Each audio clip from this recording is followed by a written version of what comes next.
You've probably heard of Julius Caesar, right? Roman general, the man who became involved with Cleopatra, the conqueror of Gaul, the one who brought the Republic to its knees.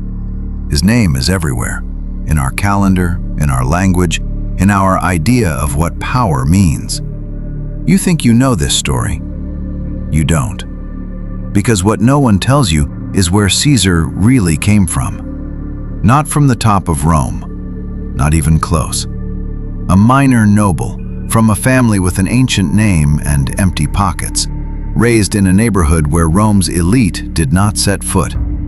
A young man whom Sulla himself wanted dead before Caesar had done anything truly worth fearing. This is not the story of Caesar the conqueror.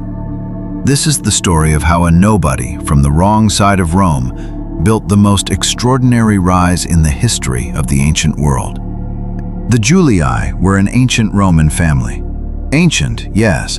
Important, barely. They claimed descent from Venus herself through Aeneas, the legendary founder of the Roman race. A noble bloodline on paper. But in 100 BC, paper did not feed armies or buy votes in the Senate. The Julii had the name. They did not have the money. They did not have the connections. And in the Roman Republic, that combination meant exactly one thing: irrelevance.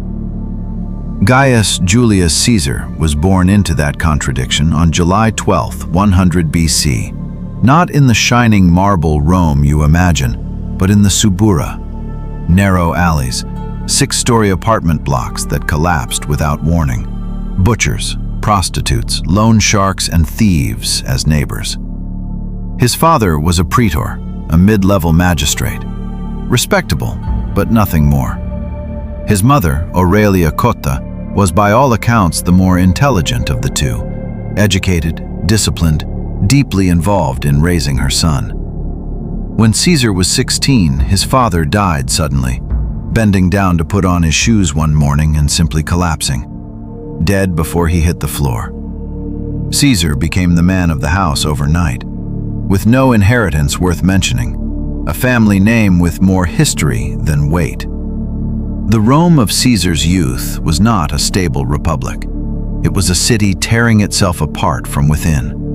On one side, Sulla, the conservative general who believed the Senate should rule Rome forever. Cold, methodical, willing to post lists of names in the forum, lists of men who were to be killed on sight. On the other side, Marius, Caesar's uncle by marriage, the populist general who had reformed the Roman army, already dead by the time Caesar came of age, but his shadow was everywhere. Caesar did not choose the safe side. He married Cornelia, the daughter of Cinna, Marius's closest ally, in the middle of Sulla's dictatorship. When Sulla controlled Rome with absolute power and a list of enemies he was actively eliminating, Sulla ordered Caesar to divorce her. Caesar refused. The most powerful man in Rome had spoken, and a young man with no money, no army, and no name that truly mattered said no. Sulla put Caesar's name on the proscription list. Caesar fled Rome in the middle of the night, moving from hiding place to hiding place through the Italian countryside, bribing soldiers with what little money he had, running for his life. His family eventually negotiated a pardon, but Sulla said something to those who pleaded Caesar's case that history never forgot. In this Caesar, there are many Mariuses. He saw it, even then. After Sulla's death in 78 BC, Caesar left Rome to study rhetoric in Rhodes. The plan was simple: become a great speaker, build a political career, rise slowly. The Mediterranean had other plans.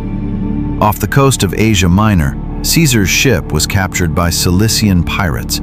For 38 days, Caesar lived among his captors. He slept when he wanted, ordered them to be quiet when he was resting, wrote poems and speeches, and forced the pirates to listen. And when they failed to applaud with enough enthusiasm, he called them illiterate barbarians to their faces. And he told them, calmly, almost cheerfully, that the moment he was released, he would come back and crucify every one of them. The ransom was paid. Caesar was released. The local Roman governor refused to act.